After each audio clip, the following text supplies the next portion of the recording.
Welcome to news expression.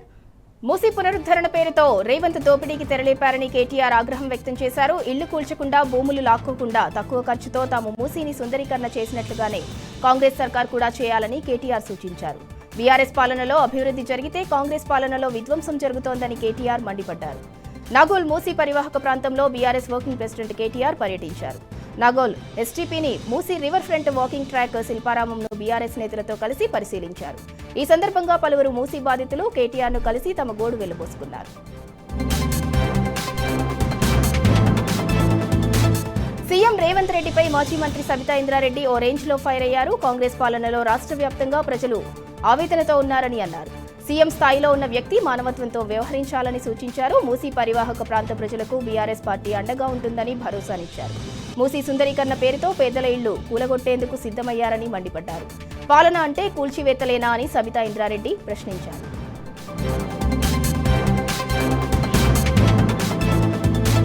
Musi ప్రక్షాళనకు BRS party వ్యతిరేకం కాదని, సుందరీకరణ పేరుతో ఇళ్లు కూల్చడానికి వ్యతిరేకమని ఎల్బీనగర్ ఎమ్మెల్యే దేవిరెడ్డి సుధీర్ రెడ్డి అన్నారు.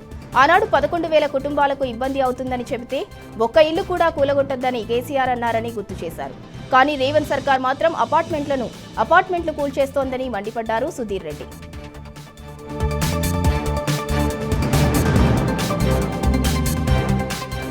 పాఠశాల విద్యార్థులకు అందించే అల్పాహార పథకాన్ని ప్రభుత్వం రద్దు చేసిందని మాజీ మంత్రి హరీష్ రావు మండిపడ్డారు.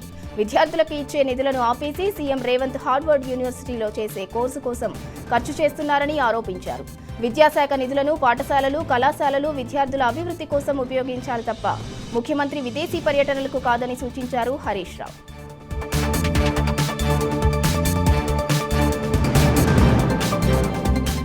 అధికార మదంతో మంత్రి పొంగులేటి శ్రీనివాసరెడ్డి అక్రమ దందా కొనసాగిస్తున్నాడు. కొత్వాల్గూడ సరిహద్దులో రాఘవ కన్స్ట్రక్షన్స్ కంపెనీ అక్రమ క్రషర్లను యథేచ్ఛగా నిర్వహిస్తోంది. అసైన్డ్ భూముల్లో సంబంధిత శాఖల అనుమతులు లేకుండానే ఈ దందా జరుగుతోంది. కొత్వాల్గూడ గ్రామంలో ఎలాంటి అనుమతులు లేకుండా కొనసాగుతున్న క్రషర్లు పరిశీలించేందుకు బీఆర్ఎస్ నిజ నిర్ధారణ బృందం క్షేత్రస్థాయిలో పర్యటించింది. రాఘవ కన్స్ట్రక్షన్ సంస్థతో పాటు ఇతర క్రషర్లు, రెడీమిక్స్ ప్లాంట్లు, పలు ప్రభుత్వ భూముల ఆక్రమణలపై స్థానిక నాయకులతో కలిసి బీఆర్ఎస్ బృందం పరిశీలించింది. ఎమ్మెల్సీ దాసు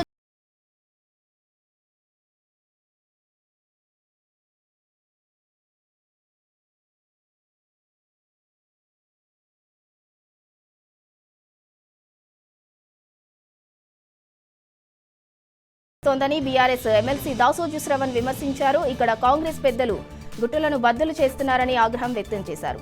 భూమాతను చెరబట్టి అక్రమ మైనింగ్ చేస్తున్నారని శ్రవణ్ విరుచుకుపడ్డారు.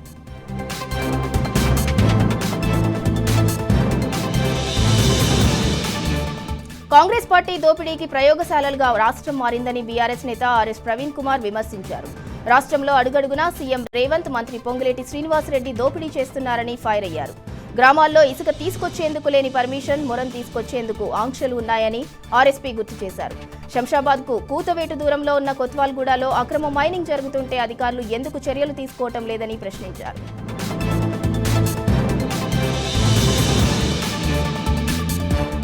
తొర్రూరు కాంగ్రెస్ లో అంతర్గత విభేదాలు భగ్గుమన్నాయి. ఇటీవల జరిగిన మున్సిపల్ ఎన్నికల్లో కాంగ్రెస్ పార్టీ తరపున పోటీ చేసి ఓడిపోయిన అభ్యర్థులు మీడియా ముందుకొచ్చి సంచలన ఆరోపణలు చేశారు.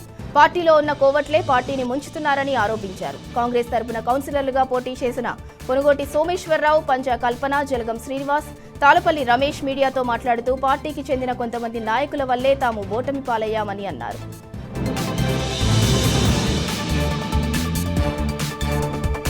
రంగనాయక సాగర్ రిజర్వాయర్ ఇరిగేషన్ కార్యాలయం ముందు మాచాపూర్ రైతులు ఆందోళన చేపట్టారు. రంగనాయక సాగర్ రిజర్వాయర్ నుంచి మాచాపూర్కు నీరు విడుదల చేయాలని డిమాండ్ చేశారు. సాగునీటి విడుదల విషయంలో రేవంత్ సర్కార్ నిర్లక్ష్యం వహిస్తోందని రైతులు మండిపడ్డారు. తెలంగాణ తొలి సీఎం కేసీఆర్ కాళేశ్వరం ప్రాజెక్టుకు అనుసంధానంగా రంగనాయక సాగర్ రిజర్వాయర్ నిర్మించి సిద్దిపేటకు సాగునీరు తీసుకొచ్చారని రైతులు గుర్తు చేశారు. రేవంత్ 2.5 ఏళ్ల పాలనలో కనీసం పిల్ల కాలువను నిర్మించలేదని రైతులు ఆగ్రహం వ్యక్తం చేశారు. సాగునీరు అందక తీవ్ర ఇబ్బంది పడుతున్నామని మాచాపూర్ రైతులు ఆందోళన వ్యక్తం చేశారు.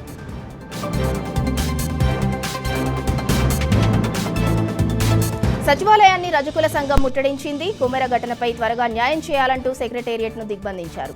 2 నెలల పాపను హత్య చేసిన వారిని అరెస్ట్ చేయాలని డిమాండ్ చేసింది. కుమెరలో 2 నెలల పాపను హత్య చేసిన వారిని అరెస్ట్ చేయాలని నిలదీంచారు.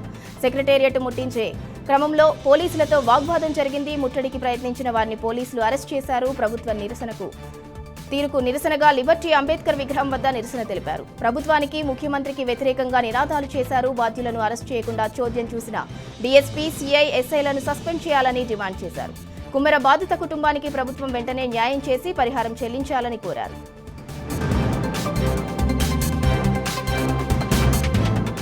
కర్నూలు జిల్లా కుమ్మెర గ్రామంలో జరిగిన 2 నెలల చిన్నారి మృతి ఘటనలో బాధితులకు న్యాయం జరగలేదని ధర్మ సమాజ్ పార్టీ అధ్యక్షులు, BC, SC, ST, JAC chairman doctor Visharadan Maharaj అన్నారు. చిన్నారి తల్లిదండ్రులతో కలిసి రాష్ట్ర మానవ హక్కుల కమిషన్ చైర్మన్ జస్టిస్ షామీం అఖ్తర్కు ఫిర్యాదు చేశారు. 2 నెలల చిన్నారి మృతికి కారకులైన వారిపై హత్య కేసు నమోదు చేయలేదని, వారికి ఇప్పటి వరకు అరెస్ట్ చేయలేదని కమిషన్ దృష్టికి తీసుకెళ్లారు. ఫిర్యాదును స్వీకరించిన కమిషన్ చిన్నారి హత్య ఘటనపై తీసుకున్న చర్యలపై నివేదిక సమర్పించాలని రాష్ట్ర డీజీపీకి ఆదేశాలు జారీ చేసింది.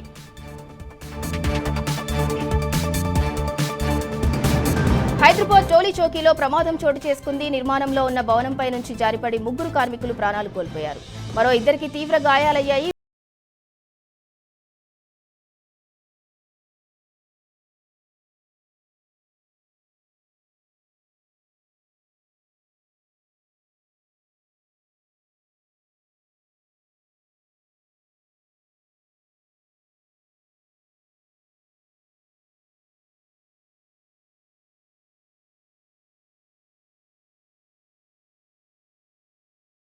నిబంధనలు తుంగలో తొక్కి ప్రజాస్వామ్యాన్ని అపహాస్యం చేసిన ఆర్డీఓ, ఏసీపీలను విధుల నుంచి తొలగించి విచారించాలని జిల్లా కలెక్టర్ నారాయణరెడ్డికి బీఆర్ఎస్ రాష్ట్ర నాయకుడు సత్తు వెంకటరమణారెడ్డి ఆధ్వర్యంలో బీఆర్ఎస్ ప్రతినిధి బృందం నివేదించింది.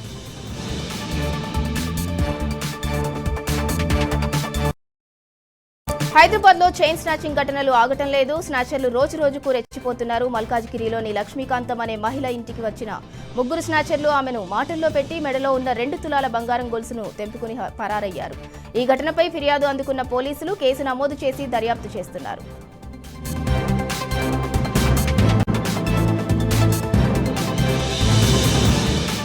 పెద్దపల్లి జిల్లా గోదావరిఖని 1 టౌన్ సీఐ ఇంద్రసేనారెడ్డి వైఖరిని నిరసిస్తూ బార్ అసోసియేషన్ ఆధ్వర్యంలో న్యాయవాదులు రిలే నిరాహార దీక్షలు చేపట్టారు.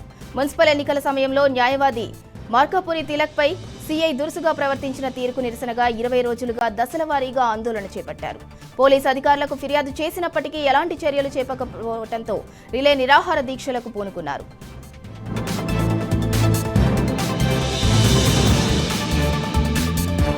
వనపర్తి జిల్లా కేంద్రంలోని నర్సింగాయపల్లి ప్రభుత్వ జనరల్ ఆసుపత్రిలో పెను ప్రమాదం సంభవించింది. ఆక్సిజన్ సిలిండర్ ఫ్లోమీటర్ క్యాప్ పగిలి 2 సిబ్బందికి గాయాలయ్యాయి. ఆక్సిజన్ సిలిండర్ను మార్చే క్రమంలో ప్రమాదం సంభవించినట్లు అధికారులు తెలిపారు.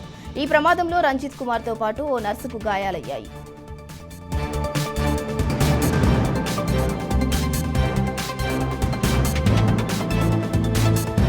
అక్రమ కేసులో అరెస్టై జైల్లో ఉన్న బీఆర్ఎస్ నేత మనోహర్ రెడ్డిని పలువురు పరామర్శించి ధైర్యం చెప్పారు. ములాఖత్లో ఆయనను కలిసిన దేవరకద్ర మాజీ ఎమ్మెల్యే ఆలా వెంకటేశ్వర్ రెడ్డి ధైర్యంతో ఉండాలని అన్నారు. అక్రమ కేసులో బీఆర్ఎస్ నాయకులను తీవ్రంగా వేధిస్తున్నారని వెంకటేశ్వర్ రెడ్డి ఆరోపించారు. అప్పంపల్లి గ్రామ సర్పంచ్గా గెలిచిన మనోహర్ రెడ్డి కాంగ్రెస్లో చేరకపోవడంతో అక్రమ కేసు పెట్టారన్నారు.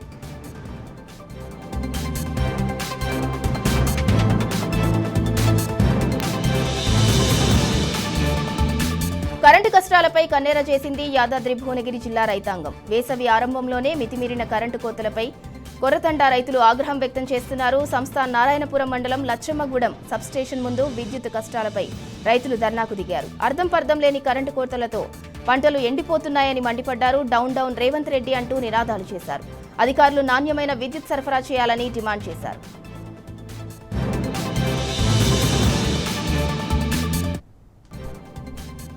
Welcome back. నల్గొండ జిల్లా పెద్ద అడిసర్లపల్లి మండలంలో విద్యుత్ సరఫరాలో అంతరాయం వల్ల పంటలు ఎండుతున్నా అధికారులు పట్టించుకోవడం లేదని చిలకమర్రి, సూర్యపల్లి, రోలకల్ గ్రామాల రైతులు ఆవేదన వ్యక్తం చేశారు. అంగడిపేట వద్ద ఉన్న విద్యుత్ ఏఈ కార్యాలయానికి తాళం వేసి రైతులు ఆందోళన చేపట్టారు. గత కొద్ది రోజులుగా వ్యవసాయ బోర్లకు సక్రమంగా విద్యుత్ సరఫరా కావటం లేదని రైతులు ఆవేదన వ్యక్తం చేశారు. సమస్యను అధికారుల దృష్టికి తీసుకుని వెళ్లినా పట్టించుకోకపోవడంతో ఆందోళన చేపట్టామన్నారు.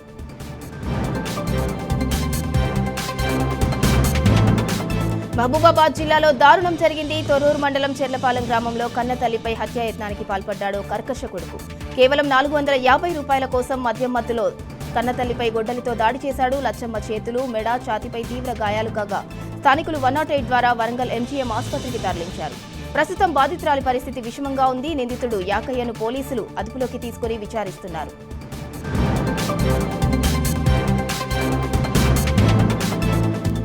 రాష్ట్రంలో డిగ్రీ గురుకులాల రద్దుకు రంగం సిద్ధమైంది. అడ్మిషన్లు తక్కువగా ఉన్నాయనే సాకుతో డిగ్రీ గురుకుల కళాశాలలు మూసివేయాలన్న విద్యా కమిషన్ సిఫార్సులపై సర్వత్రా ఆగ్రహం వ్యక్తమవుతోంది. కమిషన్ నివేదికను వివిధ కుల సంఘాలు, విద్యావేత్తలు తీవ్రంగా తప్పుపడుతున్నాయి. ఇది మహిళల ఉన్నత విద్యాభ్యాసానికి తీరని విఘాతమని హెచ్చరిస్తున్నాయి.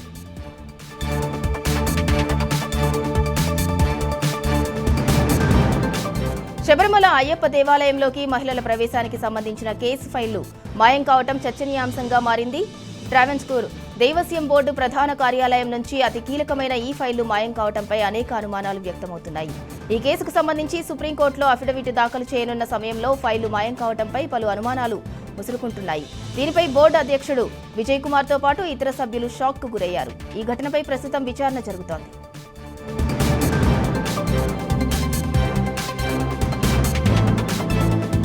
బీహార్ రాజకీయ చిత్రం మారబోతోంది. సీఎం పదవికి నితీష్ కుమార్ రాజీనామా చేసి రాజ్యసభలోకి అడుగు పెట్టబోతున్నారు. ఈ నేపథ్యంలోనే రాజ్యసభకు ఆయన నామినేషన్ దాఖలు చేశారు. ముఖ్యమంత్రి పదవిని బీజేపీకి అప్పగించి తన కుమారుడు నిశాంత్ ను డిప్యూటీ సీఎం స్థానంలో కూర్చోబెట్టనున్నారు. తండ్రి వారసుడిగా రాజకీయ రంగం ప్రవేశం చేయనున్న నిశాంత్ శాసనమండలికి నామినేట్ అయ్యి డిప్యూటీ సీఎం పదవి చేపట్టనున్నారు. మద్దతిచ్చిన ప్రజలకు ఎక్స్ వేదికగా నితీష్ కుమార్ ధన్యవాదాలు తెలిపారు. రాజ్యసభకు వెళ్లినా బీహార్తో తన అనుబంధం కొనసాగుతోందన్నారు నితీష్.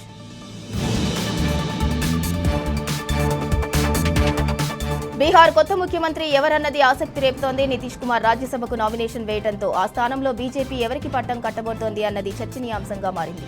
ప్రస్తుతం కూటమి ప్రభుత్వంలో ఉప ముఖ్యమంత్రులుగా ఉన్న సామ్రాట్ చౌదరి, విజయ్ కుమార్ సిన్హాలలో ఒకరికి ముఖ్యమంత్రి పదవి దక్కే అవకాశం ఉందని భావిస్తున్నారు.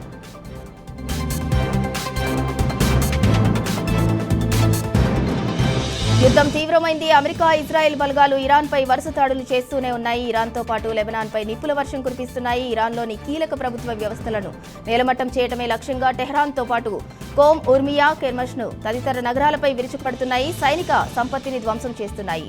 ఇస్ఫహాన్, టెహ్రాన్ సమీపంలోని నూతన అణు ప్రాజెక్టు కేంద్రాలను పూర్తిగా కుప్పగూల్చినట్లు ప్రకటించాయి. ఇప్పటిదాకా ఇరాన్కు చెందిన 2000కు పైగా లక్ష్యాలను ఛేదించామని పేర్కొన్నాయి. వందలాది ఇరాన్ బాలిస్టిక్ క్షిపణులు, లాంచర్లు, డ్రోన్లను నాశనం చేశామంటున్నాయి. ఈ యుద్ధంలో ఇప్పటిదాకా 1200 మంది ఇరానీయులు మరణించినట్లు అమెరికా వర్గాలు తెలిపాయి.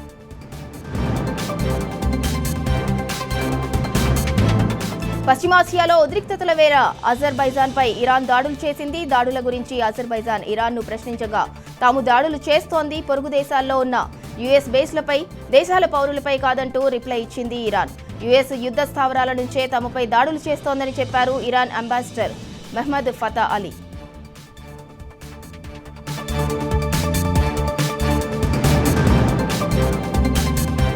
ఇరాన్పై అమెరికా చేపట్టిన సైనిక చర్యకు ఆ దేశ సెనెట్ మద్దతు తెలిపింది. ట్రంప్ అధికారాలను పరిమితం చేసే తీర్మానానికి డెమోక్రటిక్ పార్టీ సభ్యుడు టిమ్ కైన్ ప్రవేశపెట్టాడు. ట్రంప్ చర్యకు మద్దతుగా 53 మంది ఓటు వేయగా 47 మంది వ్యతిరేకించారు. దీంతో తీర్మానం వీగిపోయింది. ట్రంప్ నిర్ణయం సరైనదేనని సెనెట్ అభిప్రాయపడింది.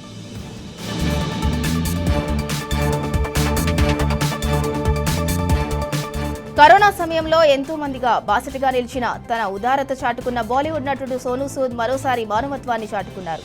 పశ్చిమాసియాలో నెలకొన్న ఉద్రిక్తతల నేపథ్యంలో దుబాయ్లో చిక్కుకుపోయిన ప్రయాణికులకు ఉచిత వసతి కల్పించనున్నట్లు ప్రకటించారు. కష్టాల్లో ఉన్నవారు ఇన్స్టాగ్రామ్ ద్వారా వివరాలు తెలియజేస్తే తమ బృందం వారికి అన్ని ఏర్పాట్లు చేస్తోందని తెలిపారు.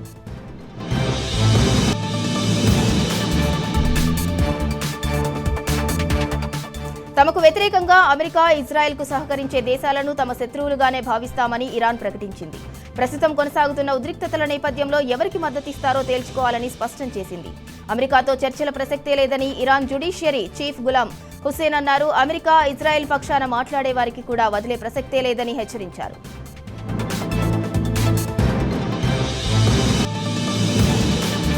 పశ్చిమాసియాలో నెలకొన్న పరిస్థితుల ప్రభావం ఎల్పీజీ సరఫరాపై పడింది. సరఫరాలో తీవ్ర ఇబ్బందులు ఏర్పడటంతో ఆయిల్ కంపెనీలు ముందస్తు చర్యలు చేపట్టాయి. గతంలో మాదిరిగా కాకుండా సిలిండర్కు మధ్య బుకింగ్ గడువు పెంచాయి. సింగిల్ సిలిండర్ ఉన్నవారికి బుకింగ్ చేసుకున్న 21 రోజుల తర్వాత, డబుల్ సిలిండర్ ఉన్నవారికి 30 రోజుల తర్వాతే సిలిండర్లు సరఫరా చేయనున్నారు. ముఖ్యంగా తెలంగాణలో మొత్తం 1.5 కోటి గ్యాస్ కనెక్షన్లు ఉన్నాయి. సగటున నెలకి 60 లక్షల బుకింగ్స్ ఉంటాయని, కృత్రిమ కొరత ఏర్పడకుండా ఉండేందుకే ఈ నిర్ణయం తీసుకున్నట్లు ఆయిల్ కంపెనీలు చెబుతున్నాయి.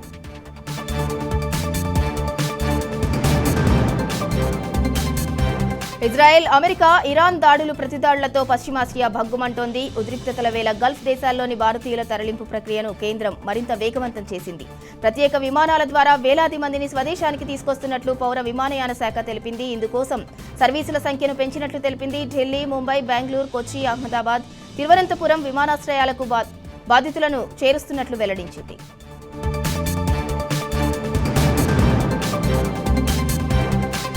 కాంగోలో భారీ వర్షాలు బీభత్సం సృష్టిస్తున్నాయి. ఎడతెరిపి లేకుండా కురుస్తున్న వర్షాలతో రుబయా కోల్టన్ గని కుప్పకూలింది. ఈ ఘటనలో 210 మందికి పైగా కార్మికులు మృతి చెందారు. వందలాది మంది తీవ్రంగా గాయపడ్డారు. మృతుల్లో 70 మంది చిన్నారులు కూడా ఉన్నట్లు కాంగో గన్ల మంత్రిత్వ శాఖ పేర్కొంది. ప్రమాద స్థలిలో సహాయక చర్యలు వేగవంతం చేసిన సైన్యం బాధితులను గమా హాస్పిటల్కు తరలిస్తోంది. అయితే శిథిలాల కింద అనేక మంది చిక్కుకున్నారని, మరణాల సంఖ్య భారీగా పెరిగే అవకాశాలున్నాయని అధికార వర్గాలు తెలిపాయి.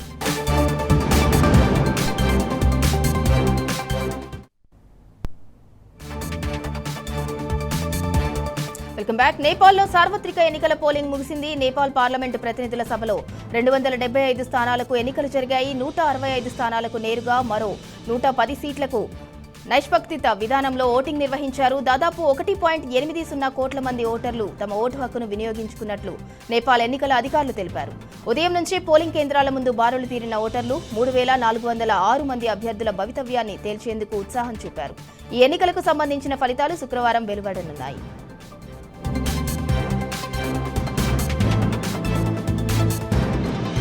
చమురు రంగంపై పశ్చిమాసియా ప్రభావం తీవ్రంగా కనిపిస్తోంది. యుద్ధం కారణంగా పడిపోతున్న ఆయిల్ నిల్వలు కేంద్రాన్ని ఆందోళనకు గురిచేస్తున్నాయి. ఈ నేపథ్యంలో రష్యా అధ్యక్షుడు పుతిన్ మరోసారి భారత్కు స్నేహహస్తం అందించారు. హార్ముజ్ జలసంధి మూసివేతతో ఇబ్బందులు పడుతున్న ఇండియాకు ముడి చమురును మళ్లించడానికి సిద్ధమని ప్రకటించారు. వారాల వ్యవధిలో 95 లక్షల బారెళ్ల క్రూడాయిల్ను తరలిస్తామని హామీ ఇచ్చారు.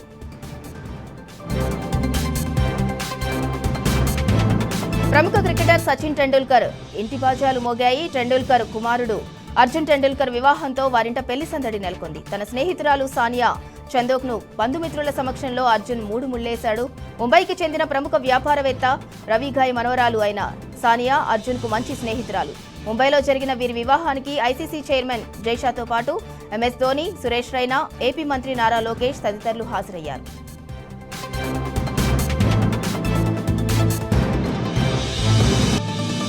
ఢిల్లీలోని ఎన్ఎస్ఐసి ఓఖ్లా మైదానంలో అత్యంత వైభవంగా జరుగుతున్న 17వ ఇండియా ఆర్ట్ ఫెయిర్ 2026 విశేషంగా ఆకట్టుకుంటోంది. ఈ ప్రదర్శనలో అనేక వినూత్న కళాఖండాలు కొలుతీరాయి. శిథిలాల్లో దాగున్న జ్ఞాపకాలను, వలసల తాలూకు ఆవేదనను ప్రతిబింబించేలా కళాకారుడు గిర్జేష్ కుమార్ సింగ్ రూపొందించిన శిల్పాలు సందర్శకులను అమితంగా ఆకట్టుకుంటున్నాయి. కూల్చివేసిన ఇళ్లకు సంబంధించిన ఇటుకలనే ముడిసరుకుగా మార్చుకుని వాటికి అద్భుతమైన జీవం పోయటం ఈ ప్రదర్శనలో ప్రత్యేక ఆకర్షణగా నిలిచింది.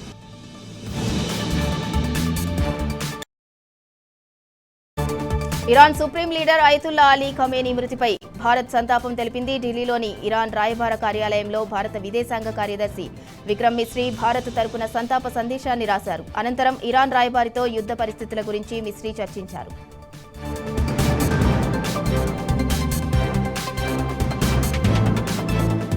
ఎంగిపెల్లి సుబ్బిచావుకొచ్చినట్లు ఇరాన్, ఇజ్రాయెల్ యుద్ధం చేసుకుంటే ఆ ఎఫెక్ట్ పాకిస్తాన్పై పడింది. ఇరాన్ తమపై దాడులు చేస్తుంటే సాయానికి రాలేదని పాకిస్తాన్పై సౌదీ కన్నెర చేసింది. పాకిస్తాన్కు ఇప్పటి నుంచి నిధులు ఇచ్చేది లేదు, పెట్టుబడులు పెట్టేది లేదని తేల్చి చెప్పేసింది. పన్నులు కట్టేవారి నుంచి తమకు డబ్బు వస్తోందని, అప్పనంగా అనుభవించే వాళ్లకు సాయం చేసేది లేదని చెప్పింది.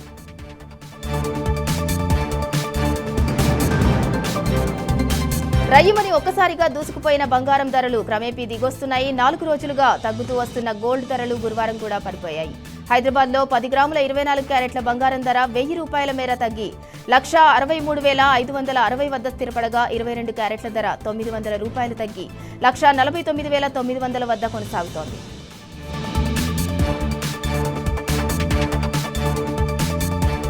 పశ్చిమాసియా ప్రభావం వల్ల భారీ నష్టాలను చవిచూసిన దేశీయ మార్కెట్లు కొద్దిగా పుంజుకున్నాయి. దీంతో స్టాక్ మార్కెట్ సూచీలు గురువారం లాభాలతో కనిపించాయి. సెన్సెక్స్ 811 పాయింట్లు పెరగగా నిఫ్టీ 285 పాయింట్లు పెరిగి 24,765 వద్ద చేరింది.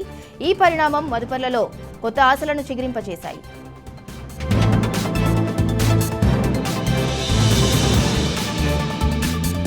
భారత్లో టీ20 ప్రపంచ కప్ వీక్షకుల సంఖ్య 50 కోట్లను దాటిందని, ఇదో రికార్డ్ అని ఐసీసీ చైర్మన్ జైషా తెలిపారు. క్రికెట్పై రోజురోజుకు పెరుగుతున్న అభిమానమే ఇందుకు నిదర్శనమని జైషా అన్నారు. భారత్ అభిమానుల ఆదరణతో ముమ్ముందు మరిన్ని రికార్డులను బద్దలవుతాయన్న ఆశాభావాన్ని వ్యక్తం చేశారు. అంతర్జాతీయంగా అత్యంత ఆదరణ పొందే క్రీడా సంబరంగా తీర్చిదిద్దాలన్న ప్రయత్నంలో భాగమే ఈ ప్రయాణమన్నారు జైషా.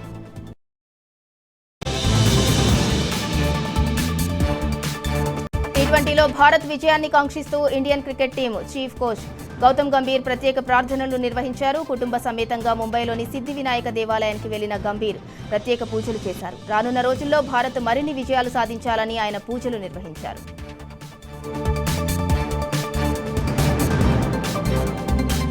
ట్రాఫిక్ నిబంధనలను ఉల్లంఘించినందుకు భారత క్రికెట్ జట్టు మాజీ కెప్టెన్ ఎంఎస్ ధోనీకి రాంచీ ట్రాఫిక్ పోలీసులు జరిమానా విధించారు. రాంచీలోని బిర్సా వ్యవసాయ విశ్వవిద్యాలయం మార్గంలో పరిమితికి మించిన వేగంతో తన లగ్జరీ కారులో ప్రయాణించినందుకు గాను ట్రాఫిక్ పోలీసులు ఆయనకు ₹1000 ఫైన్ విధించారు. ఈ ఘటన ట్రాఫిక్ సిగ్నల్స్ వద్ద ఏర్పాటు చేసిన ఆటోమేటిక్ కెమెరాలో రికార్డైంది.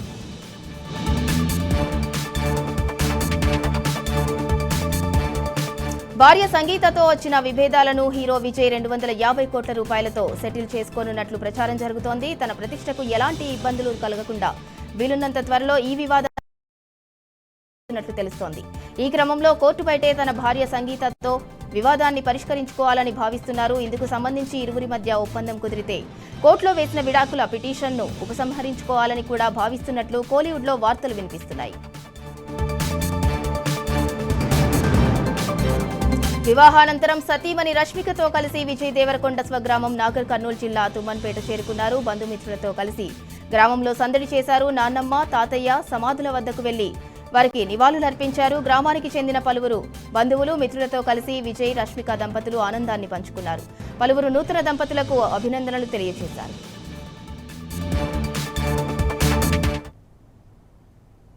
ఇవి ఇప్పటివరకున్న అప్డేట్స్.